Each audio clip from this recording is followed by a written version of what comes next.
This is the Second Studio, hosted by the Architecture and Design Office fame. My name is David Lee, and with me is Marina board Fearon Hay. The two of us are architects, partners at the office, and of course, hosts of the show. And today our guest is Tim Hay. Tim is the co-founder of Fearon Hay, which is an architecture office based in Auckland, New Zealand.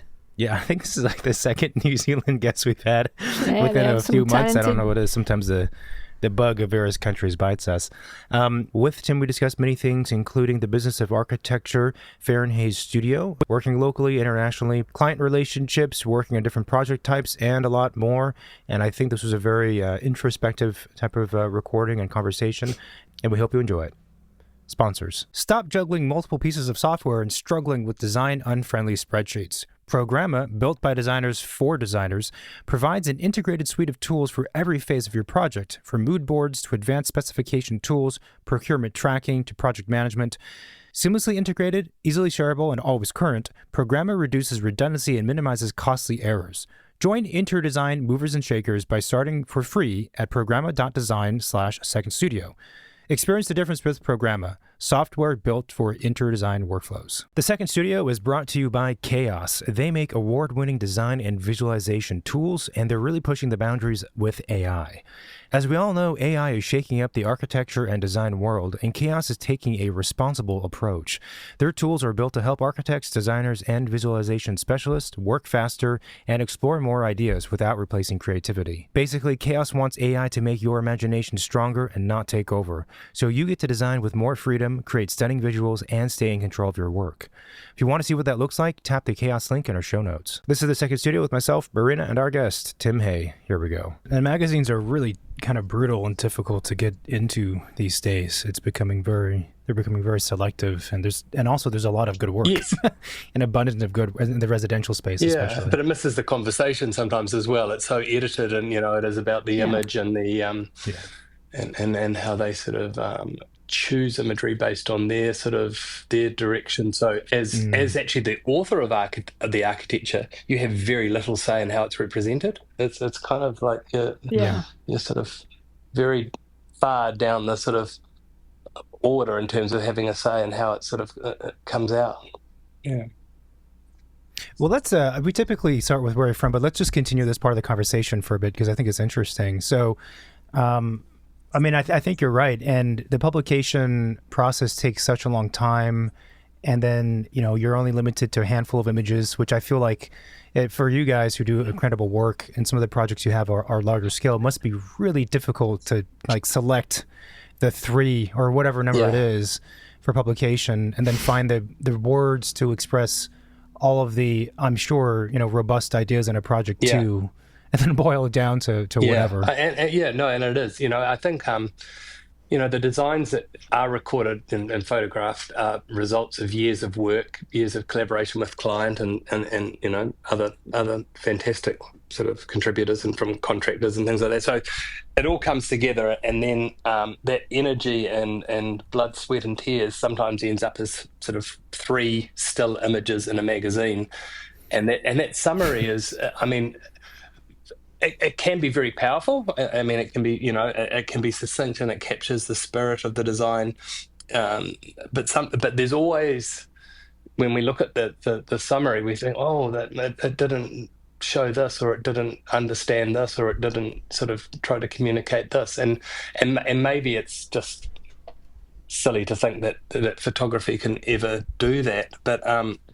But then, and we were just discussing the different mediums for communication of architecture and ideas shouldn't just be photography and conversation so critical. It's the thinking behind what was achieved, that not just what it looks like, but how does it perform? How do people live in it?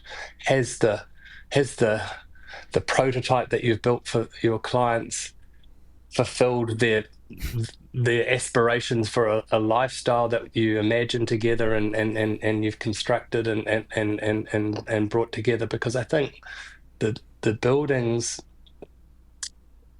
are these stories that start in conversation and they're developed, and I think sometimes we talk about the sort of comparison to the film industry and the sort of idea that there's this screenplay that you sort of start to develop in your conversations with your clients, and as you define that, and you talk about, isn't that a fantastic capture of where we're heading, and then you develop thinking. And but if you capture the essence of what you're trying to create, you always know, as you sort of find parts or participants along the way, whether they're amplifying it or reducing its theme. And I've completely gone off script, but we were talking about sort of photography and how to capture our buildings, and more often also we're starting to share through sometimes publication or just through social media the sketching, the prototyping, the thinking that is on the table as we're conceiving these buildings, and I think that's really interesting, and I find it interesting when I see or look at posts of other designers when they share the steps between starting a project and completing it, and see how they are creating. Visibility to the creation process is fascinating. Yeah, sometimes that stuff is more interesting than the polished piece that's gets put out. That's just a couple pages. And what we should do on here is actually, I don't know if architects would be interested, but have offices and do like a project presentation session. That would be a lot of fun. That would be cool. And give someone like a full hour and a half to just talk about one project. I think that would be fascinating, because I think we try to do it internally, and it's part of the architectural sort of education process, the idea of critting, pinning up ideas, sharing the thinking, and discussing and analysing the thinking, not just running to the output. And I think the studio we're in, we try and do that as much as possible. There's huge visibility of work in progress in a digital world where information really is stored in file trees and servers, and it disappears. We have a very manual display of thinking. We use tape and printed images and 3D printed models, and if you walk into our office, like I had just an hour or so ago, it's chaotic. It's filled with ideas in process. But it is an amazing way to come into the office and capture the energy of yesterday visually, and see all the thoughts, or some of them are scribbles, some of them might be reference, some of them might be materials. And I look at offices, and some of them are absolutely beautiful. And they're sort of, I think I saw years ago Norman Foster's office, and it was beautiful. It was, back when everyone was working, and I don't know how they did with the software that we use. They were working on Macs, and it was like everything was white. The desks were white, and there were this rows of beautiful iMacs, and nothing. No, there was no paper. Everyone was digitally engaged. And and as beautiful it is, the visibility of their thinking and their creation was not there. There was no signs, unless you went over and looked over someone's shoulder on a screen and sort of leant in. You couldn't see the creative process. And that is so counter to our office. Obviously, we work digitally and everyone has screens, but the sharing of information and the pinning up of ideas and the sketching and the sessions that we have around table, that information, when we're in the design process, can't be invisible. It has to be there. You have moments where you're sort of being highly creative, and there's lots of drawings and lots of paper.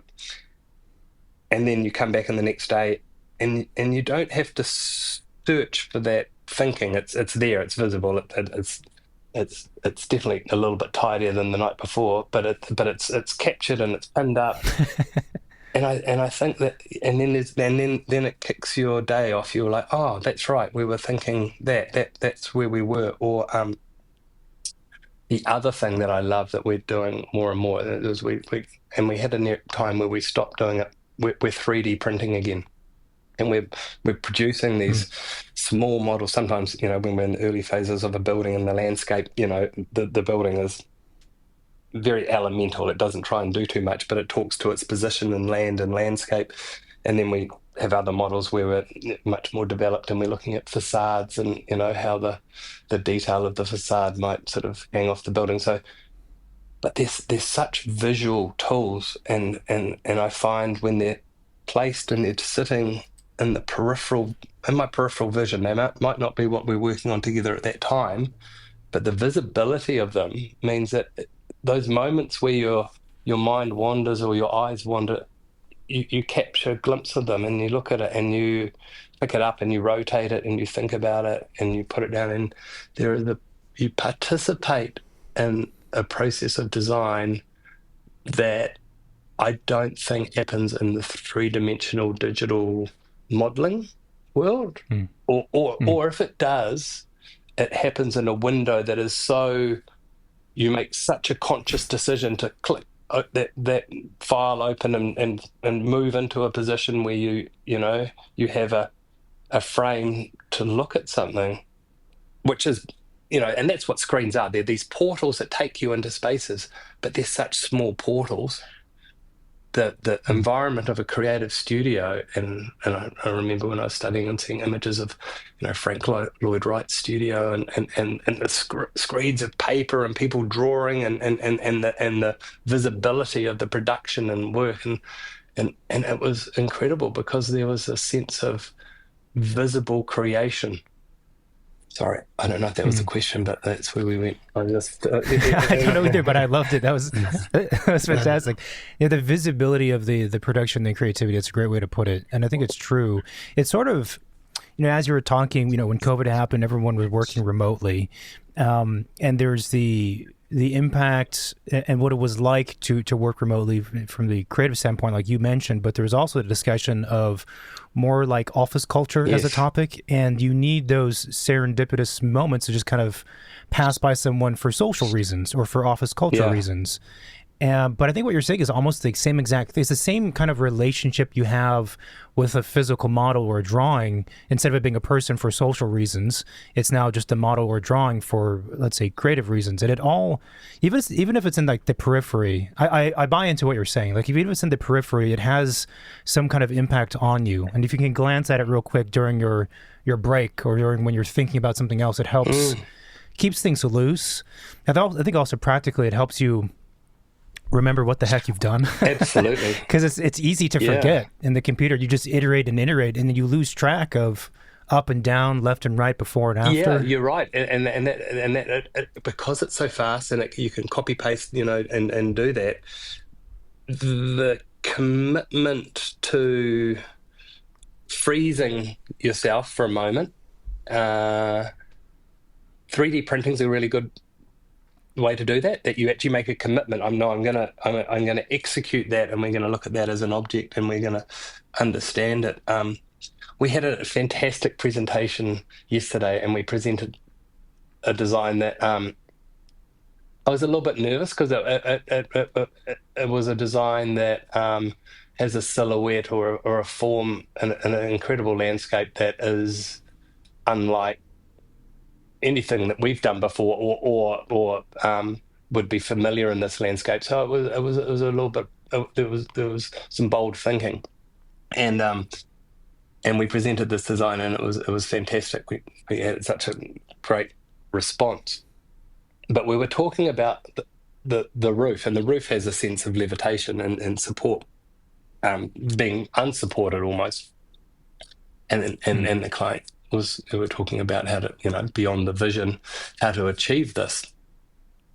And they were sort of saying, you see so many renditions of buildings digitally where they're defying gravity and doing all sorts of extraordinary things. And then, then the challenge is to build it and engineer it and achieve it. And there's so many clever people that can make things that appear to have a different relationship to gravity to the one that I know, and you go, well, that's clever. But what we were discussing was actually the way that we presented the scheme was a 3D model, and the model because it was a physical object, had to obey gravity. It couldn't lie. It was on the table, and Right. this roof, which, you know, from some viewing angles looks like it was impossibly supported, actually needed to be supported, or the presentation would have been a flop. So we, in our modelling, actually developed the thinking behind how could we support this roof. You know, where could structure sit in a way that it was, and you know, didn't take away from the drama of this element. And we developed in our conceptual thinking quite a strong structural strategy, you know, that was sort of woven into the architecture, and the support of the roof was actually integrated in a way that wasn't highly visible unless you sort of made some time to look at it and go, oh, that's how it's been supported. But the fact that it was a physical model meant we had moved from the digital world where gravity doesn't exist and you can make anything float and fly, and we'd committed to building a little model. And in our process, I think we built 3 or 4 models and we printed them, but they had to have a foundation that considered how would it be built, how would structure be in balance with the sort of the tension of suspension and things like that. So it was, and it was a really good conversation, because I think the process of being an architect and creating something that will be built needs to think about building something physical very early on, and making a model and printing a model is physical, and it has to obey gravity. It has to you know, conform to, you know, a physical realm, and so that was just and I thought about it you know, since the meeting, but and it relates to a number of topics in the discussion that we might have today about the design process, the education of designers, you know, and how people are taught, and what and processes that they experience and are made aware of. But and I think the you know, the tools that are available to us are so vast now compared to, I did my education, and, you know, we were one of the first generations to really, I think, be exposed to CAD, but we still had drawing boards, and the tools are incredible now. You know, people can pick up tools and simulate, and with AI appended to it, create visualizations that are so incredible. I think the thing that, this sort of little conversation to me, that is so important when you're thinking about designing as an architect, that you don't forget that you're going to physically create something at the end of this process, that you're moving towards a result that isn't digital, that is tangible, tactile, physical, and will stand. And that thinking, I think, which seems basic, is lost sometimes. Yeah, sure. Yeah. It's like, really? Right. You know? Right. So, yeah. I think it goes back to something you said earlier, which is the truth is that in a lot of the computer programs, there's no gravity. There's a ground, so when we orbit, we're not completely distorted, but there's no gravity, so it's really easy to be like further distanced from reality when you're working that way. There's almost not even any need to think about reality if you're just working in the computer.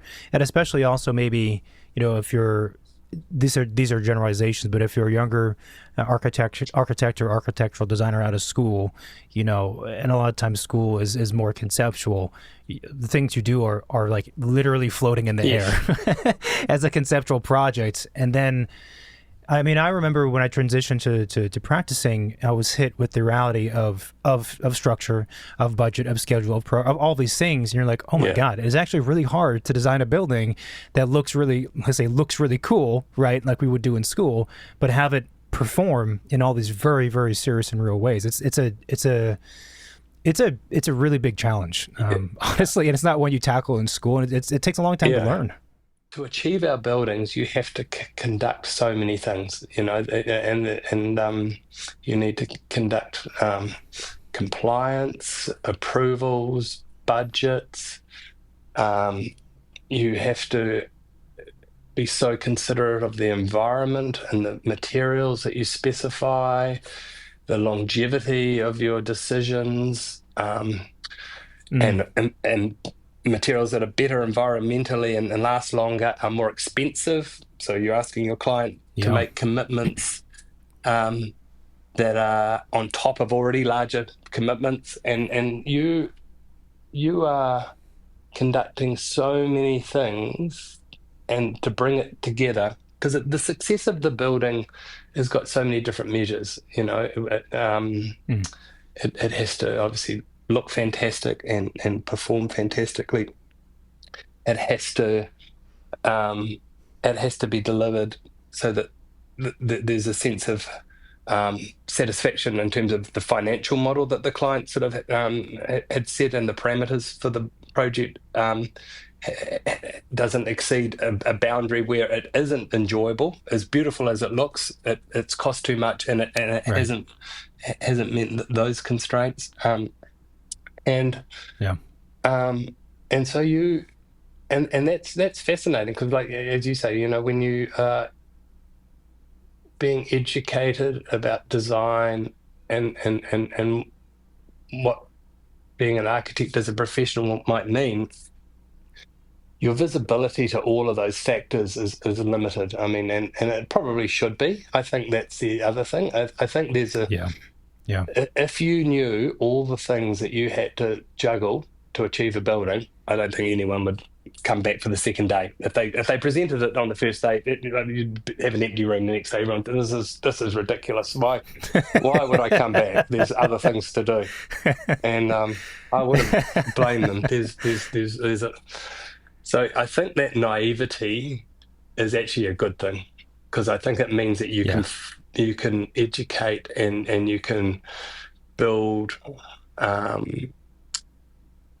or skills or talent in areas that have the foundation and design and creative processes. And I think that they, in my memory of architecture school, that's how it started, and then technology and the technical start feeding into that, and it probably has that hierarchy of sketching, thinking, imagining, and then the technical enables that thinking to be achievable.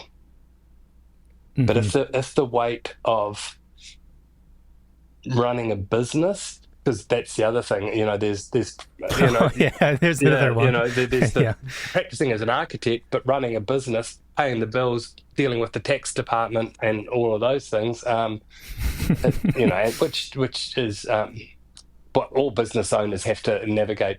So it's not unique to architects, but it is. It's there's so much that you need to understand.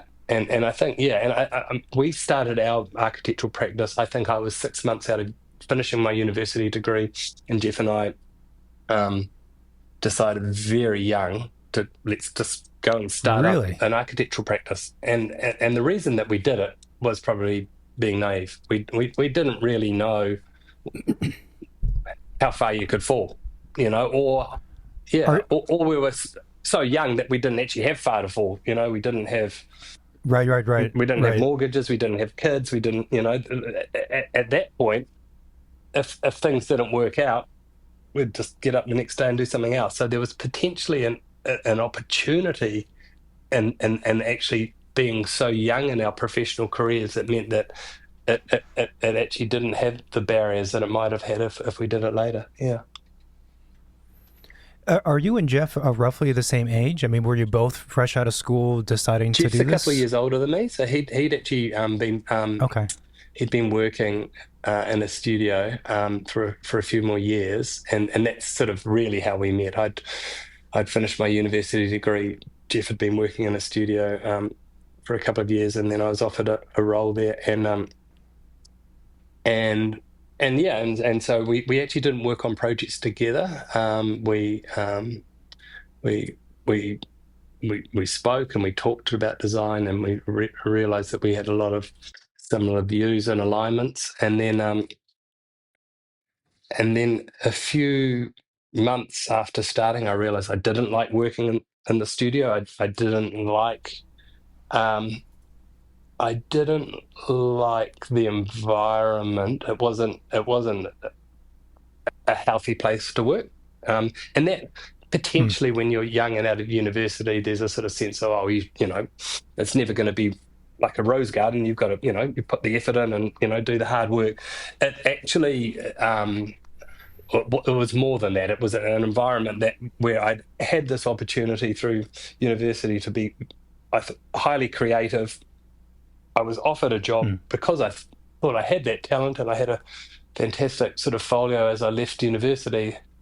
But then I was put in an environment where I froze. I couldn't. The expectations and the way that I was expected to sort of work just didn't enable me to do anything that I thought I had confidence in doing. So, but anyway, that's another story. The benefit of being in a place that I didn't like was I was motivated to do something else, and this is what we did. So I'll forever thank that experience. You know, or the fact that it wasn't a great experience.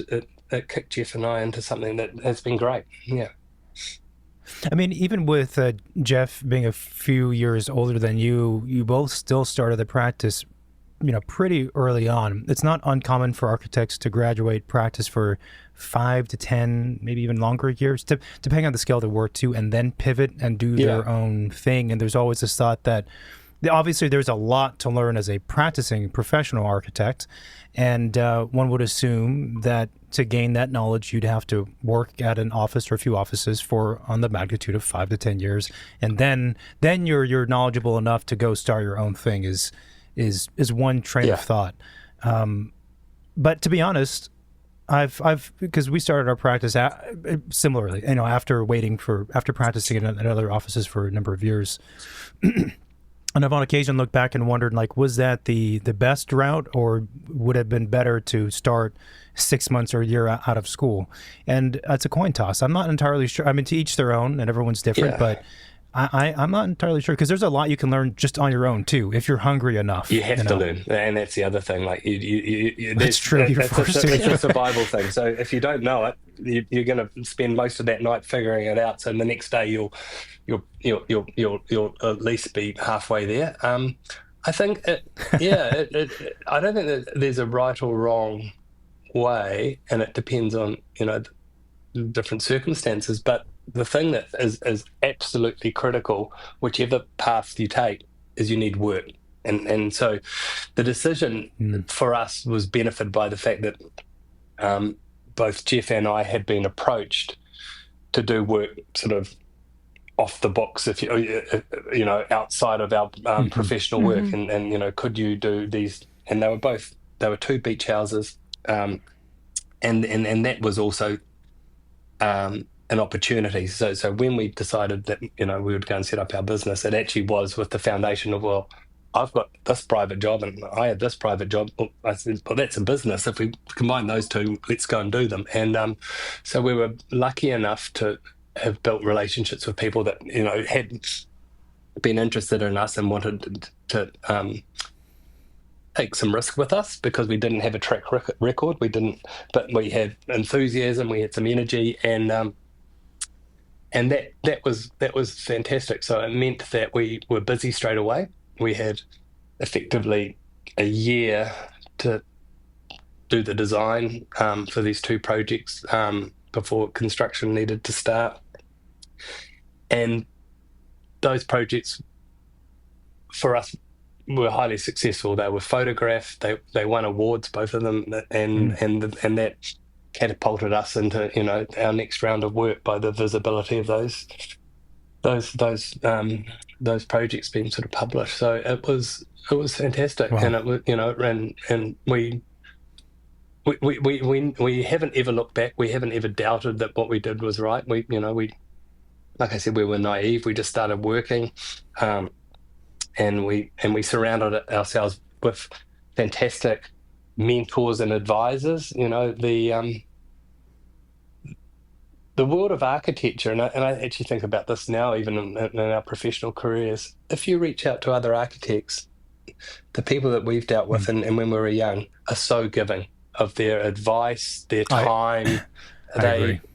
There is a sense of community within all of the architects I know, and so when we were young, there were people that we respected that were in their sort of twilights of their sort of careers that actually had time to sort of talk to us and mentor us and tell us about their experiences. It was always quite pleasant because they were never trying to tell us, because they saw that we were trying to forge our own path, but they were able to share their experiences, and and that ranged from sort of not just design, but sort of navigating tricky clients and getting paid, and all the other things that we really didn't understand. But now I think about where we work, and we're fortunate that we're based in New Zealand, but we work around the world, and we have worked in so many different countries, which means that when we go to these other countries, I'm always desperate to meet other architects and talk to them about practice and understand the different sensibilities that sort of affect practice in different places. And I think being in Los Angeles a couple of weeks ago and having a fantastic lunch with an architect, Michael Kovac from Kovac Studio, who's become a great friend, and that happens in lots of places around the world where we go. We meet these people that practice in different places, and we benefit from their sharing. I mean, we've been working in the States for a number of years, but we've worked in the States always realizing that we're an outsider. We come from a different part of the world, and that our knowledge pool and our connection with sort of consultants and other people isn't the same as as it might be if we just worked locally in New Zealand. But the people are so sharing. Michael has always been able to sort of say, oh, if you need a consultant, this is the person we would talk to in this area, and those bonds and conversations build, and we've done the Palisades rebuild a little project with Kovac Studio under the sort of Case Study 2 banner, which has been fantastic, a little collaborative design. So and so things spring off these relationships, and in the phase of professional career that I'm in now, I just love designing, but I love the specialness of these relationships that we're building with people in different places, and what those might lead to. That's wonderful. I agree entirely with the the point that the community is quite helpful toward each other, and I think it felt like for a period of time, at least in my exposure, that the architecture community was maybe more competitive within itself more than anything else. But what's one of the pieces of advice I'm always giving to younger architects, or people who are just graduating, is like, you should just reach out to the architect. Reach out to, if you're not sure about whatever, just cold call somebody, cold email them, and you'd be maybe surprised. Like 90% of the time, they will get back to you and be like, yeah, sure, let's go grab lunch. You'll probably get a free lunch out of it, if anything. Absolutely. And I think that because the thing that I actually admire is the initiative for someone to actually do that, sort of back themselves. There was a call yesterday from a student that was trying to get hold of me, that was a friend of a friend, and they got my phone number, and they rang me, and they wanted to come in and meet and talk about what we did, and that was great.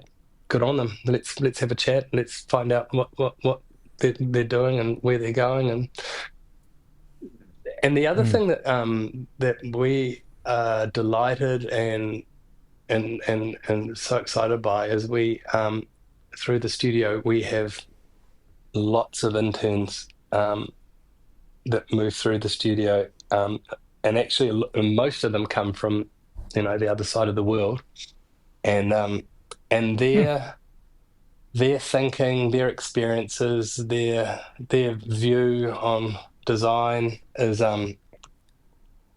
it's so fascinating, because they're in different worlds, they're in different cultures, they are they're a part of their creative career where they haven't got the weight of probably some of the experiences that, although I think my mind is free and agile and unburdened, I think you do over time. You carry lots of experiences, good and bad, but there becomes a weight to your world, and fresh eyes, young eyes. When we're designing, and our process in the studios with the interns is that they're welcome to the table anytime. They're welcome to a client presentation. They're welcome to a client briefing, and I love that. I love that they, and we introduce them. They're not in the back room filing, 8-year-old sort of sketches. Yeah. They participate. And I think for their professional development, it's amazing. They have visibility to things that I can imagine when I was in their position, you just didn't really know, how does this go? How do you communicate a design to a client? How do you respond to feedback? How do you sort of counter? And so they're in the front row. But then we notice, so there's this period where they come into the office, and we're a little bit unsure how they're going to go. They're young,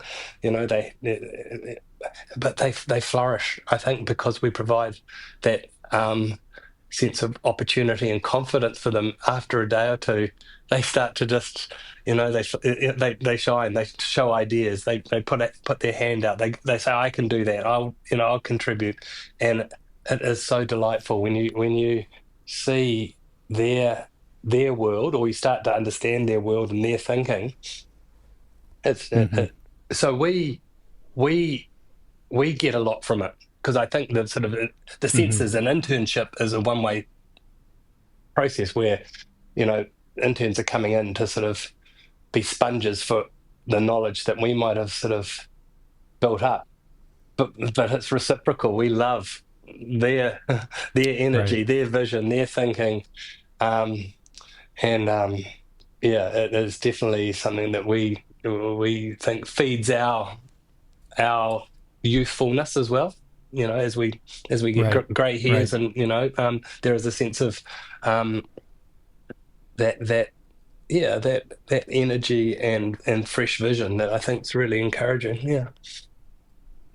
I mean, if you're getting as much out of it, it's probably a sign that you're doing it, hosting the interns and providing internships in the right way, as opposed to being locked in the back like you were describing. Yeah. So for some context here, how large is the studio? Like, how many people do you have, I guess, with accounting and not counting interns? I think we hover around 20 people, and that's sort of, with people going on things like maternity leave and things like that, it sort of fluctuates. But that's our happy place. We've discovered that if we get much more than that, there's a pressure to sort of commercial operations that start to mean that you've got to get more projects done per month, or more client presentations, and the ratio of administration to creative sort of balances, and it's probably not an exact formula, but we've through the years of practice we've had, we've found that there's a threshold before we as a creative studio, which has the sense of everyone being in the room and designing together, which has a lovely sense of intimacy. Beyond 20, it sort of becomes, what's happening at the other end of the room, which I don't like. Right. Yeah. Yeah. We've talking with a lot of architects, spoken with a lot of architects, and worked at various places, and it's interesting. 20 to 3 or 4, if you're counting a few admin people as well, seems to be like a magic number. And from what I've seen, a lot of the offices who do exceptional work are about that size. It's not saying you can't be smaller and do exceptional work, or you can't be bigger, but it tends to be that's like the magic body of about a count of people for there to be this kind of resonance. I think so. And then it dissipates. Yeah, because it fascinates me. I see these huge studios and they do incredible work. But the thing that I don't understand is that sense of common vision, common energy. How do you conduct that? And most of these businesses obviously have a division that might do stadium, a division that might do something else. So I think they still bundle people into those sort of the scalable sort of, are they 20? I don't know, but I think there's a scale of where you can sort of operate. Where at some point you need to sort of be a bundle of 20s, or something like that. But I think we're lucky that in our bundle we don't have to say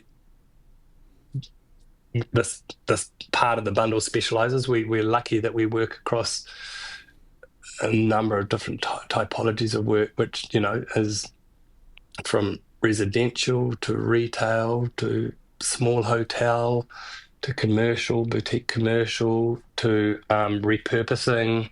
So we are rich in diversity, and we're actually very rich in location and place.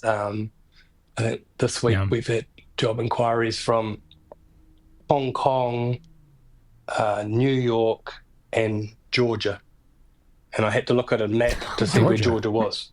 But I knew I was near, Turkey, Turkey or somewhere. But and Georgia, not Georgia, US, no, Georgia, Europe. So it's exciting. We get to sort of,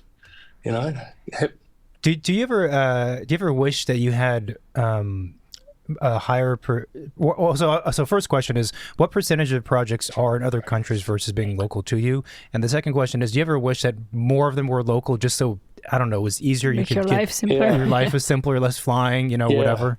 I think in terms of ratio, although we're the studio's in Auckland, which is in the North Island of New Zealand, most of our work in New Zealand is actually in the South Island, which is the more mountainous area, alpine, a lot of the work.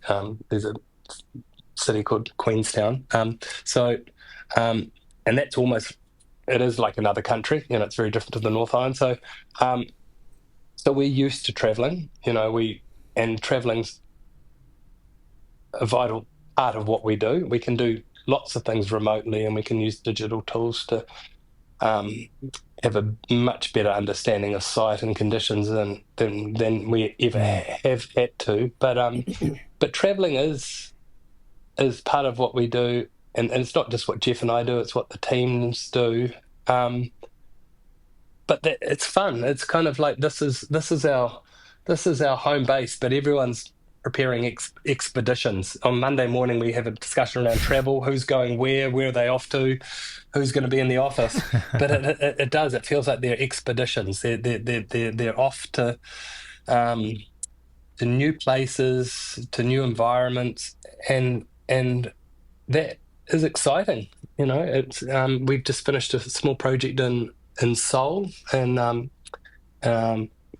in South Korea that we executed in a very fast manner over sort of a 6-month period. So that was another fascinating one, and I sort of travelled up there a lot, but also other parts of the team were moving backwards and forth. The west coast of the States is definitely a place that we frequent, but we've got a new project in New York, which is exciting, and so I think the other thing, because someone asks us about working in different places and different parts of the world, and the questions relate to the challenges of it and the excitement of it. But the thing that I think about, because we work in so many places that aren't our backyard or our neighborhood, we have a different sensitivity to place when we discover or go to these places. We want to learn.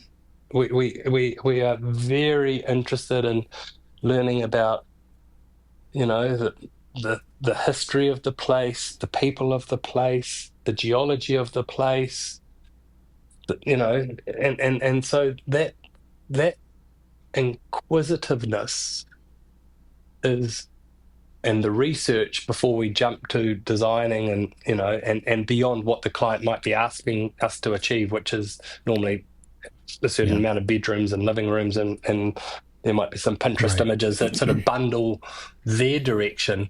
We're seeking a much broader understanding than that. We are so fascinated in place and environment and context, because I think our buildings and how we design have to respect all of those components. We can't be, and it's potentially a sensitivity that I have. We can't be the foreigners that have come into town and think they know everything, because we don't. We know nothing. We are lucky to be invited into this special place. We're from outside. We're outsiders, and outsiders, sometimes aren't welcome, because why would an architect from New Zealand have any sense of ability or authority to design on the Californian coast? This person, what would they know? They come from the bottom of the world. And so I'm sensitive to that. So to counter that, we go beyond just trying to understand what the client wants. We want to know everything about the area, and that fascination and that thinking, I think, means that we have a different approach to designing. We bring a set of thinking and ideas that probably have a uniqueness because of where we were from. We're from this little series of islands at the bottom of the world, and we've grown here, and we've designed in these environments. So there's something I think special about the sort of the nurturing and the way that we've sort of grown and built our design careers here. But as we export that thinking, there's this sensitivity to being an outsider and needing to learn, and that, like we're saying, that it's not just online research. That's relationships, that's meeting people, meeting other architects, and to that other point about the community of architects around the world, and the openness and the giving that we are so lucky to receive. So we find ourselves in these different places, and we dive into it. We dive into so many different parts of it, and try and understand it, and let the design and the creative process have that foundation as a really important part of us feeling confident to design in those places, because we haven't been blasé or naive. We have invested in the place. It would almost seem like it would be a really weird and difficult task to design a project in another place for you guys if you don't do it that way. Yeah. Like, I think it's for us and some other architects we're speaking with, like there's a certain kind of initial steps you take to understand what you're about to do, the framing of the problem, the research, the understanding the site, and these kinds of things. And I was thinking, I was talking to a client, I'm like, it's like impossible for us to like just design something without doing that first. Otherwise, I'm just going to sketch something random, I guess. And it's a very uncomfortable thing to be... There is a sense of responsibility. Well, that's right? true. Like, I feel like if you care about what you do, like, I don't know, like a doctor before prescribing a medication, like you kind of have to understand what's the patient history, what's, like, where do they come from? Like, do they have any, background in this or that, any food allergies, like, Yeah. No, you're right. You can give them all sorts of medicine, but if you don't understand the issue, then you're not achieving anything. I think Yeah, and I think also there's the there's the delivery of services and what we do and creating things.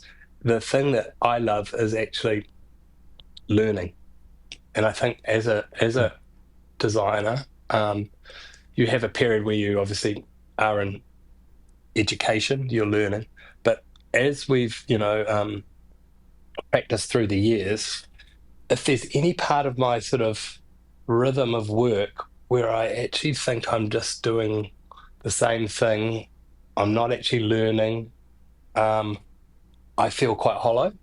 And I think, and maybe it is a thing about being, a little bit older now. I'm actually hungry for learning more than I've ever been, finding out Mm-hmm. about places, people. The other thing is that people are fascinating. So when you work with incredible people, clients, it is fascinating. I mean, the experience that we have with our clients is incredible. We build relationships with people that start, they're seeking a professional, an architect to deliver a service, and that's a professional engagement thing. All our clients become our friends. They build a relationship through a commitment to create something incredible that's more than transactional. It's about, they have to open themselves up to us. They have to put their selves on the table, and we have to understand if we're fashioning spaces for them, and they're not just houses. Even there's a retail project that I think this still aligns with, where that we have to understand their passions, their dislikes, their interests, their frustration, and so that understanding. And we talked about the understanding of place, and place is really important, but the understanding of people is so vital to when we're creating something that is so personal and so bespoke. That relationship and understanding of each other is so vital, but it's fascinating. We work with people who have done incredible things, in their professional lives. They've had experiences and seen and done things. So I just love, I love the first meeting when we start to, we've done the electronic emails. Are you interested in working together? Yes, we are. We exchange how we work, and then you have the first meeting. I just love the fact that I'm about to discover someone, that I'm about to find out who this person is, and we're on a journey that's going to be years long. It's pretty rare from one of our projects to be designed and delivered in anything shorter than a year. And so you start these relationships that that are going to have endurance and length, but it's incredible. Yeah. Do you think any of the clients you've worked with who have become friends and you've learned about them very deeply through the process, do you think any of them had any inkling that the journey, the personal relationship journey with you guys was going to be that intense? Yeah. Let's say. I don't know. I think people probably think about needing a house or needing a building or I've got to, we need to put a new structure here. I need to find an architect. Let's have a meeting. Oh, they want us to tell what they want us to write down what we like. Okay, and so there's this sort of probably annoying. I just want a building, but they've got all these questions.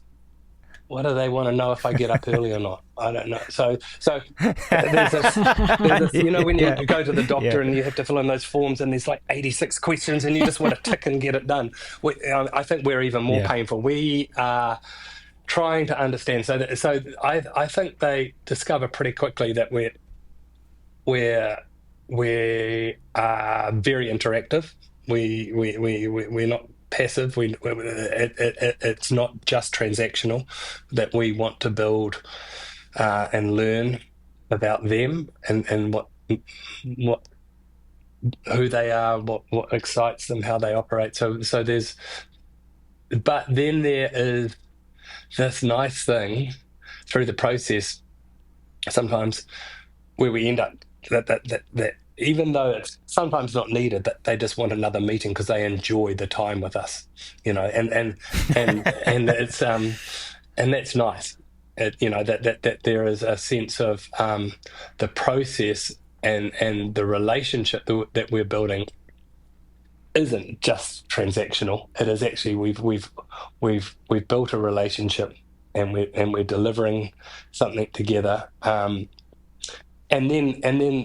And we're so fortunate because it does work, and then we have clients that come back and they want to do it again. And you know, I think some clients are on to a third or fourth project with them, you know, because they've enjoyed it so much. And that's not to say that every day's sunny. You know, there's bumpy days, there's days where things are difficult, and you have to navigate all of those together. But if you've built a relationship of trust and common vision, it's a lot easier to deal with the bumpy days.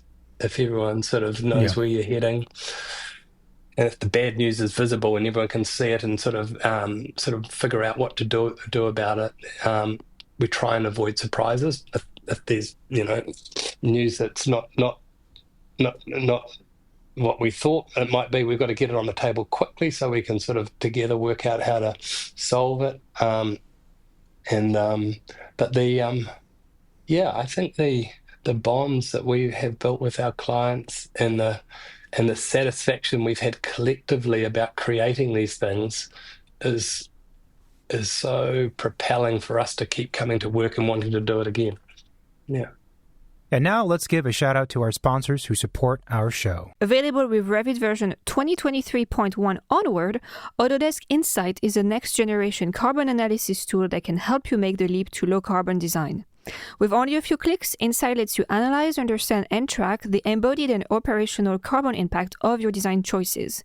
You can then visualize opportunities for energy efficiency and carbon mitigation with its flexible dashboards, helping you make more sustainable and informed decisions. Check out the Insight link in our show notes to find out more. This episode of The Second Studio is brought to you by BQE Core, the all-in-one firm management software built for architects. Designed by architects for architects, Core helps you track time effortlessly, manage projects seamlessly, and get paid faster, so you can focus on design and not spreadsheets. With powerful automation and real-time insights, it's everything you need to run a smarter, more profitable firm. See how BQE Core can transform your practice by clicking the link in our show notes. I had a question about the different types of projects because I think actually in a way, on paper, you guys have, I'm sure for a lot of architects or some architects, kind of like the ideal practice. Meaning to say it's high quality work, it's you're operating in different places, you get to learn a lot like you talked about, and you get to work on different types of projects. And not all architects want to do different types of projects, but I think like most of them would enjoy at least dabbling, let's say, or doing one or two of different things. My question is, do you find that certain types of projects are more challenging than others for certain reasons? So is doing like a commercial space more challenging than a house? Does a commercial project give you more freedom than a house? Like, what are the differences that you experience? I think I don't start to think that one's more complicated than the other. It depends on the client and who the client is and who the decision maker is. Sometimes with commercial projects, there isn't easily defined decision maker where the bonds that we were talking about before can be so intimate and direct that you are designing for a group of people, and that committee. and that's harder to navigate. So you have different processes. So sometimes that is different. But more often, the types of commercial projects that we work on, and the scale of the commercial project means there is there is someone for us to be considered for the project, and for it to be something that we're working on. I think people come to us because I think they know how we operate. So, and I think that we're very clear about the sort of the intimate sort of design discovery process that we want to have with a client. So unless it's a competition, and we sometimes do some competition work where that isn't so direct, but more often people in all sorts of work come to us because they've seen what we've done. They've had the benefit of meeting us and talking to us and understanding how we operate and how we design and how we like to work with our clients. So that's understood. I think I think about the different typologies we work on. They really still do have the same process, whether it's a small hotel or a retail space or a house in the mountains. We look at what the opportunity is, what we're trying to create. We try and imagine with the client what it might be, and that creative sort of generative thinking process is so important for all of those projects to sort of be excited together about what we might be trying to make. And then once that is formed and everyone has a sense of that vision, the execution, be it a house or a large commercial building, gets a plan. You need to step through these sort of parts. We need to understand these types of compliance. For larger buildings, it is more complex with fire and structure and other things, but those processes, they still exist for a house. There's a house has a number of parts through kitchen. I think I've had a meeting about a kitchen in a house that probably, in the amount of meetings I've had, I could have designed a sort of a tower, but because it's important, and it is such a intimate thing for the client to sort of get right. So there's a lot that goes into a kitchen for sure. Yeah, and so they don't. I mean, they have very different sort of checklists, if that's the right term to move through, but but they need structure and edit and refinement all the way to the end. Yeah. Is there a project that you haven't done, a building type you haven't done yet that you want to? We're really fortunate because, I mean, a few years ago, people were sort of saying, what would you like to do? And back then, I think we were sort of saying, we'd love to work on sort of hotels, and now we are. So that's great. We're loving sort of moving some of our sort of residential sort of sensibilities into sort of hotels, small lodging, and accommodation. So that's working really well. We love repurposing buildings. This is stuff that we're doing. And those are all sorts of buildings. We've converted warehouses to offices. There's a project that we've been approached to have a look at, which is actually a small office tower. I think it's 7 or 8 levels that has no facade on it. It's a frame. It's been open to the environment for, I think, about 5 years. It looks like a war zone, but they want to know what we can do with this thing, which has a lot of embedded opportunity. The chassis, its frame, its the cost to start from ground up and discard this opportunity would be so wasteful. So that's exciting for us to sort of imagine how could we take something and reimagine it. And but we, I was going to say, we've talked about, I think art galleries are places that, we're fascinated by, but we've been fortunate enough that some of our homes that we've designed have the most incredible art collections that they are almost galleries in some respects as well. I think there's definitely projects that we haven't done that, if the phone rang and they said it was one of these, we would be so excited because we haven't done one of those. But we don't feel wanting, which is a nice feeling. We don't feel like there is, the spectrum of things that we're working across is so diverse at the moment that there isn't a sense of gap. But saying that, if someone rings tomorrow and I don't know if it's a fire station or what, but there'll be something that we haven't done that will be so exciting because I don't know anything about fire trucks and their dimensions, because you build this understanding when you're designing spaces, for how high is a ceiling height to feel comfortable for a human. What does a domestic garage look like? I've got no idea what a fire engine appliance dimensions are, and it was a little bit like, because we've done some aircraft or helicopter hangars before, but I was so fascinated because I thought helicopters were a lot lower than they are because they look horizontal, but they are very vertical. So, and then the other thing you've got to remember is it's not the dimension of the helicopter from the ground up, because it's got to get into the building. So it needs to go on a trolley or a trailer, and that's got a dimension. So we started designing this, and it's, oh no, because you can't fly it in.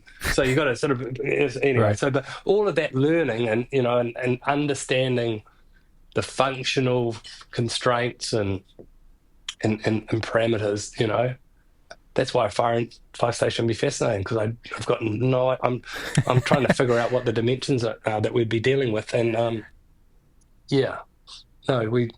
Are you mostly working with an executive architect or architect of record, local architects, when you're doing work abroad? Yes. Or if it's a project type that's not a house? Yes, we are. Yeah, so that's exactly how we operate and collaborate.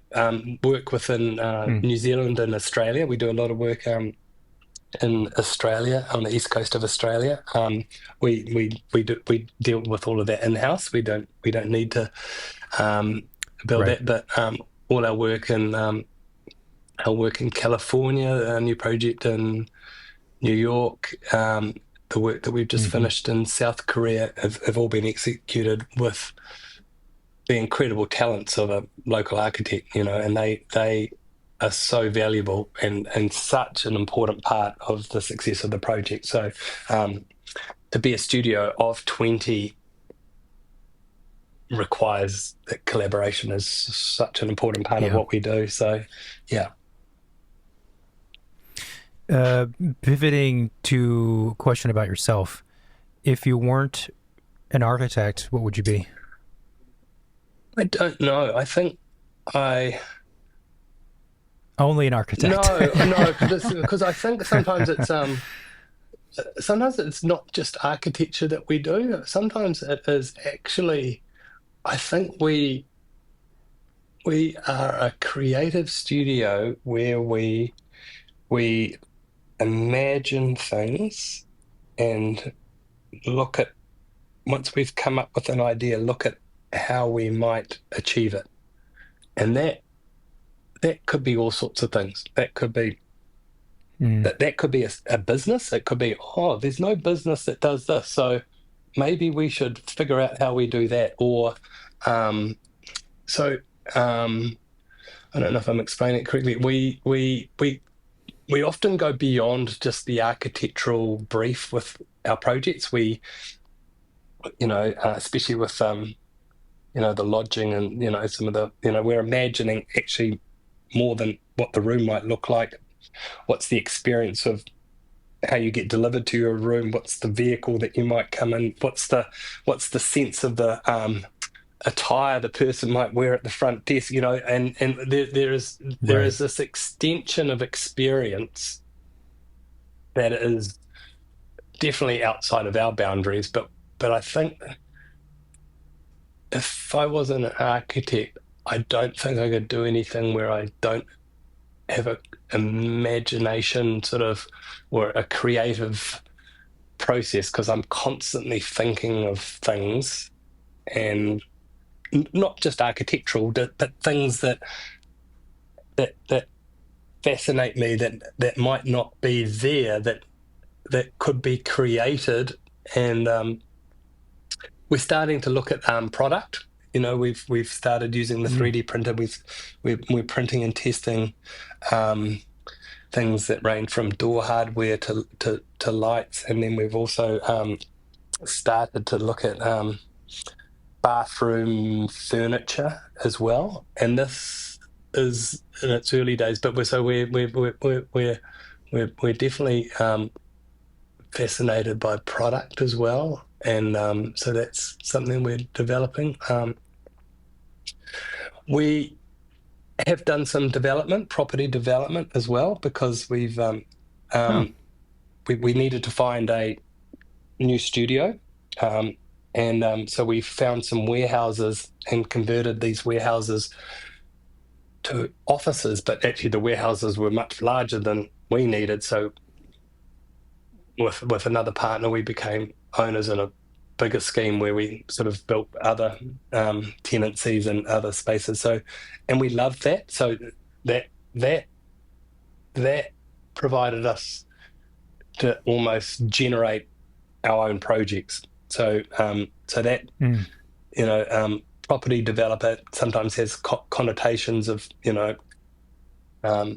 I think the way we imagine it, it extends the opportunity of being creative to execute projects that aren't client driven. That there are things that we see, or bits of land, or things that fascinate us, where we might approach doing work that we actually do ourselves, or with a collective of sort of a small collective of like-minded people that have other talents in the construction and construction management area that we work with. So that's something that we have done and are doing, and are constantly interested in how. And I think that's how cities and places are made.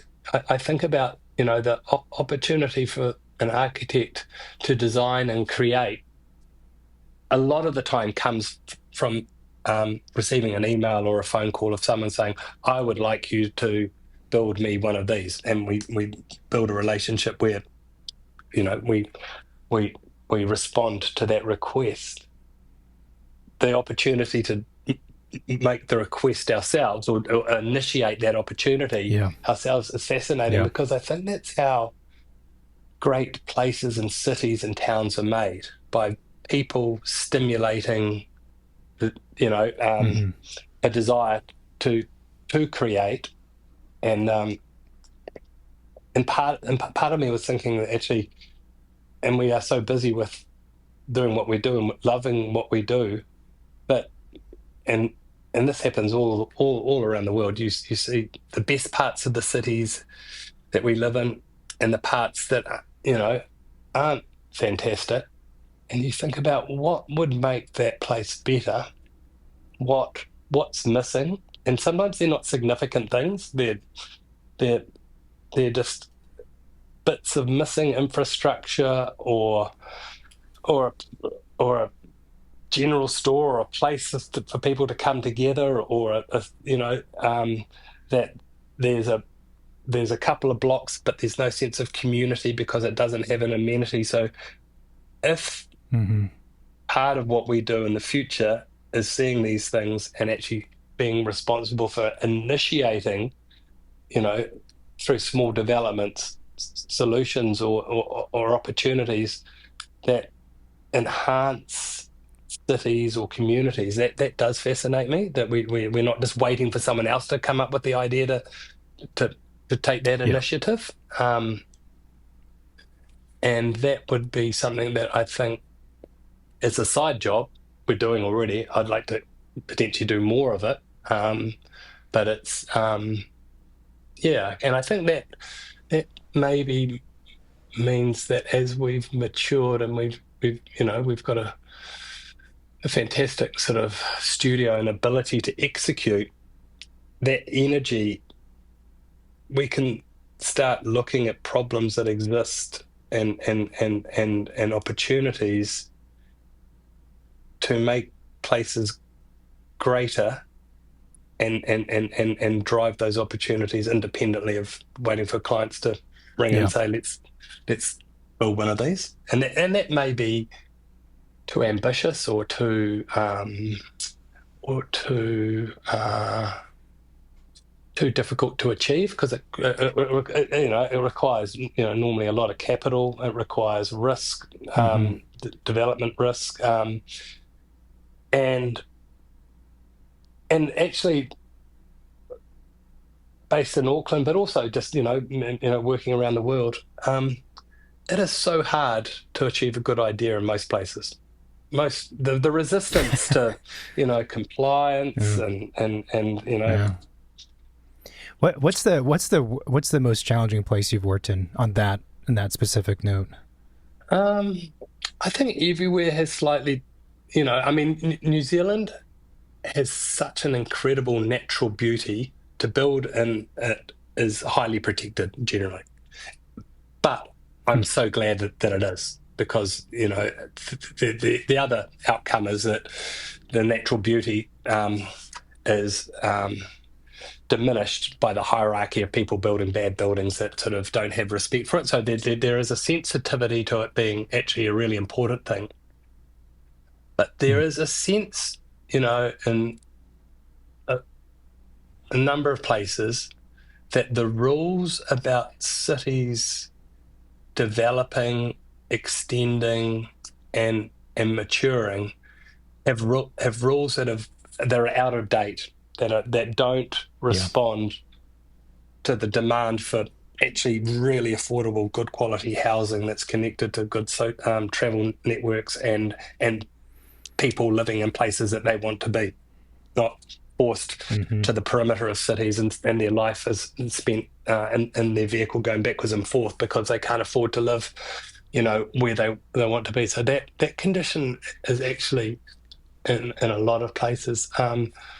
So, and we're not going to change the rule book, but we are going to try and look at the rules and push the rules in some areas, and we're trying to do that where there is friction and there's an opportunity that needs to be challenged. So we think, because if we don't do it, who's going to do it?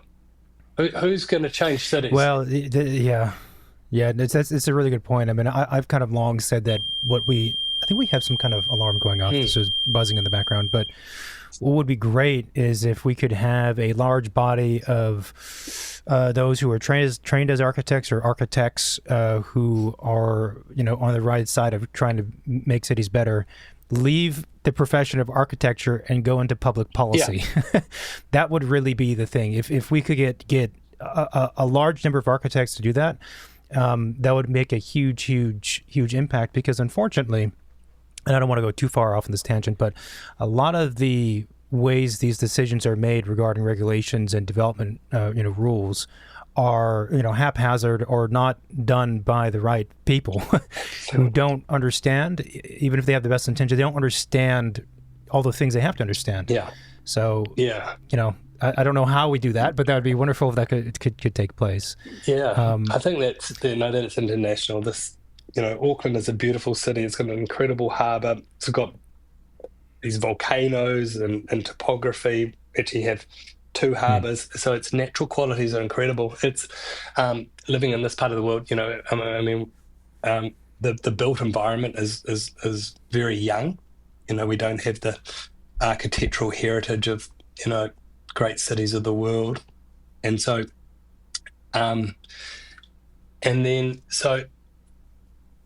it's a baby that needs to grow, and it needs to grow so well but the nurturing of it is so terrible. It's sort of like if you looked at, like from um, a baby, and people talk about education, and how you would bring up a child in the best possible way. If they applied that sort of thinking and that sensitivities to cities, you'd say, oh my God, it's terrible. How would no one, this child can't grow. It's awful. It has got no opportunity. It's got no ability to imagine a future because of the constraints. And that is sad. That is, because I think the world has a lot of pressure at the moment. There's so many problems to be solved. But if there was a sense of opportunity and optimism, so that the places that we all lived in had this sense of exciting vision for the future, and I don't just mean in 5, 10 years, I mean in 30, 40, 50 years, so that our children and their children have a sense of where it might go. Those visions don't really exist. They exist spasmodically by different people throwing out their versions of it. But they're not very coordinated. They're not led, True. like you said, David, by a sort of a body of trusted people or authority. It's sort of the maturing of cities. I mean, the best parts of cities I can imagine really exist in either natural beauty or a period of architectural history that is 100 years old. The sophistication of building today and developing those cities have moments of greatness. There's some incredible buildings being executed around the world, but the overall vision for how those cities might develop and mature and an intergenerational move, I can't picture any of those visions being visible to me. That's a really good, it's a somewhat depressing, but also a really accurate and I think good observation. That's, I'm gonna have to ponder on that one. I know we're coming up in the hour. One of my last comments I was going to say is, your bit about architect as developer, let's say, to put it succinctly, I think is a really good one. And it kind of flips the script. So earlier you were describing, when I asked you what you would be if you weren't an architect, and I thought your answer was great. It was sort of like the question leads you to whatever the answer needs to be. And I like the idea of an architect, the architect being a developer, because it's sort of the same thing. Instead of always having these guidelines that are given to you by a client, you are now proactively, as a person who sees a wider perspective and is thinking socially, culture, and all these things, then saying, okay, I'm witnessing this neighborhood or this city or this whatever. What does it need within my budget? Yes. And what can I do? And I think that's a very profound, it's a very profound different position for an architect to be in. Of course, the challenge is the money. Yeah. What we need is some kind of multi-billionaire who's just going to fund a bunch of us architects to do what I'm describing. Yeah. But I think it's an important. It could be a very impactful thing. Yeah, and I think the opportunity with maturity and relationships and the people that we've built relationships with, we actually have it, on our phone, the connection to those billions. Those people actually, I know where a lot of money sits, and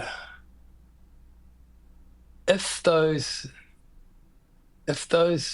resources were targeted through a very conducted process, they would be good investments. They would be good investments socially, but I think they would also be good commercial investments for a pool of clients to put small amounts of their capital into into a pool for it to be directed. And that's sort of something I do wonder about as well, as a designer, as a person that has built a lot of relationships, that if you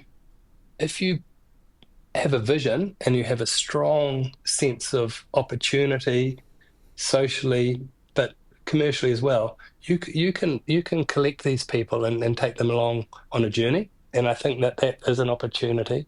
And I think that is something that's on our mind. I think there is incredible wealth in the world. And I do wonder how people with a lot of that wealth might respond if there were very strong opportunities like the ones that we're discussing. If there was a sense of vision and opportunity, and someone was driving those opportunities with very strong outcomes, I think the support for it would actually be quite immense. If it just needs that sort of conducting. So and that sounds a little bit sort of amorphous because it's not site specific, it's not project specific, but I think about some of the people that have done great things in this city and the risks that they've taken and the visions that they've had for the city and how much better the city is for that sort of sense of ambition and opportunity. And so I'm thinking if part of what we do in the future is start to conduct small moves on those sort of fronts, that would be quite exciting, that we start to sort of look at these things and rather than waiting for the phone call, start to stimulate a little bit of the opportunity ourselves. Yeah. I know Maureen has a final question. I'll just respond real quick to what you said. So we actually started a development company earlier this year, and so we'll have to talk offline maybe. But part of the creating of it, aside from the personal satisfaction of having a bit more control over projects on occasion, is actually fundamentally for the purposes that you're describing, to try and figure out a vehicle for us to be more proactive. Yeah. And then use that vehicle for good reasons. Yeah, and it's exciting when you have that thought, and you open gates that you feel that might exist because you've got these good ideas, but no one's rung you to sort of execute them. So you say, well, actually, we'll figure a way, and not to underestimate the financing and the risk that goes with it, because those are challenges. But back to the sort of, I think one of the discussions we had, we're all about problem solving. So, okay, so we need some money. Mm-hmm. How are we going to find the money? Oh, I know someone's got some money. So he's not going to put money in unless this is a really good idea. So that's on, we've got to make this a really good idea, and we've got to figure it out, and we've got to think about who's going to build it. And so it's all part of, the sort of the strategy of unlocking opportunity.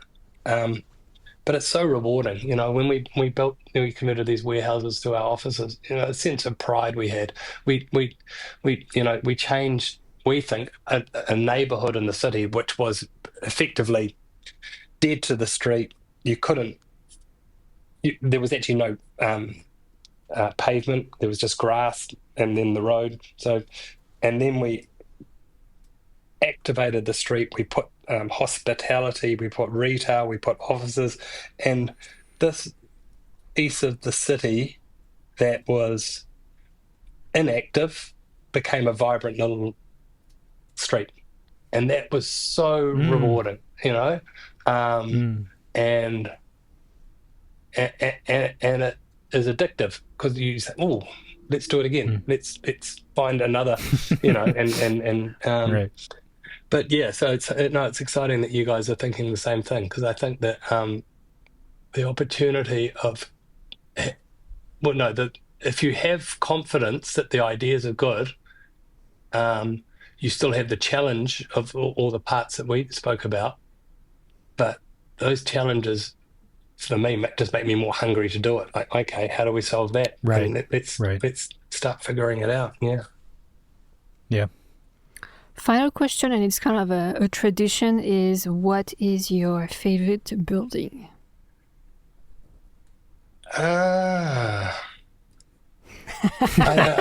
It could be one of yours. That's usually the response we get. Or it could be a different one. Yeah, sometimes we have, top 3 if people can't make up their mind. But don't give people an easy out. I have so many buildings. I think I'm gonna. This doesn't answer the question, but I think it talks to some of the things we're talking about. I love the Marylebone High Street in London, and that is not a building.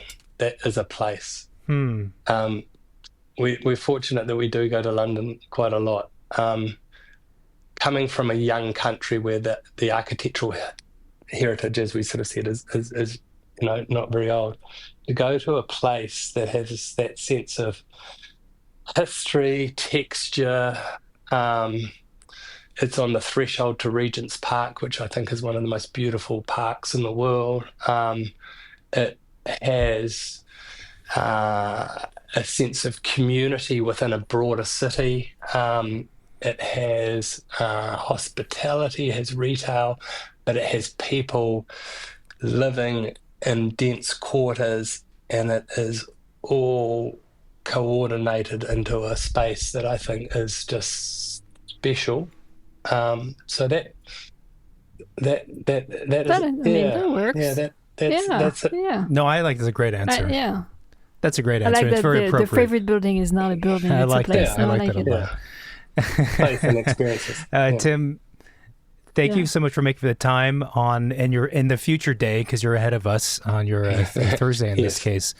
This was a lot of fun. It went by fast. I'd love to keep in touch. Absolutely. And if we do those project presentations, maybe you guys can be those architects to give a presentation. We'd love to. And thank you for being interested in listening. And it's been great to talk to you both. And hopefully we can have a coffee in LA sometime shortly. That works. That sounds fantastic. Good. Thank you, everybody, for listening to this week's episode. If you want to support the show, then you can do that by leaving a review of us in the Apple Podcasts app. You can also find us on Spotify and YouTube, where probably more than half of our episodes are on YouTube. It's the interviews and the more informative types of conversations are on there. We also have a website, which is secondstudiopod.com, so you can find all of the 470 some odd episodes on there, neatly categorized by their type of content. Anything else? That's it. Hotline. Oh, hotline. Yeah, if you have any questions, any guest suggestions, or any topics you want us to talk about, you can send a text message or leave a voicemail. The hotline is 213-222-6950. I think that's it. More great guests coming up. Stay tuned. We appreciate you guys listening. Talk soon. Bye. Bye-bye.